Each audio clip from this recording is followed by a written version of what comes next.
ఇప్పుడు బండి సంజయ్ నేపథ్యం తీసుకుంటే ఆయన గర్భగుడిలో ఉన్నాడు, ఆర్ఎస్ఎస్ అనే గర్భగుడి నుంచి వచ్చినోడు. ఈటల రాజేందర్ ఆ పార్టీలో ఎన్ని రోజులు ఉన్నా గర్భగుడిలోకి ఎంట్రీ ఉండదు.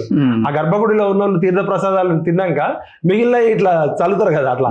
అంటే ఈయన అవుటర్ రింగ్ రోడ్ లో ఉన్నాడు, ఆయన ఇన్నర్ రింగ్ రోడ్ లో ఉన్నాడు. రాజేందర్ గారు వచ్చిన నేపథ్యం కానీ ఆయనకున్న వామపక్ష భావజాలము, పిడిఎస్ బ్యాక్గ్రౌండ్, తెలంగాణ ఉద్యమం నుంచి వచ్చినోడు. అసలు ఆ పార్టీలోకి పోవడమే ఫస్ట్ తప్పు.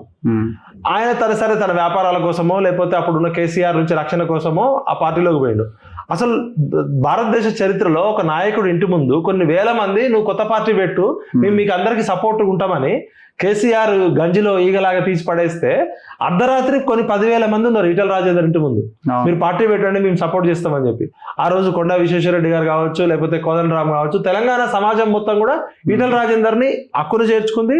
హుజురాబాద్ లో కేసీఆర్ భూమిని ఆకాశాన్ని ఏకం చేసి ఇంటింటికి 10 లక్షల రూపాయలు దళిత బంధు పేరుతో ఇచ్చినా కూడా 6,000 కోట్లు ఖర్చు పెట్టిండు కేసీఆర్. అయినా కూడా కేసీఆర్ ని ఓడించింది తెలంగాణ ప్రజలు.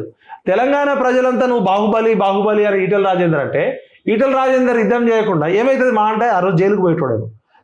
ఆ రోజు ఆ రిస్క్ తీసుకోకపోవడం వల్ల ఇప్పుడు పాలిటిక్స్ లో 10 రోజుల లోపలికి పోయింది ఇంకా వేరే ఉండే సినిమా. అసలు ఆయన జైలుకు పంపించే ధైర్యం కూడా చేసేటోడు కాదు కేసీఆర్. అట్లా పంపించినా ఇంకెక్కడ పంపించి ఉంటే సీఎం అయ్యేటోడు. అదే అంటారు.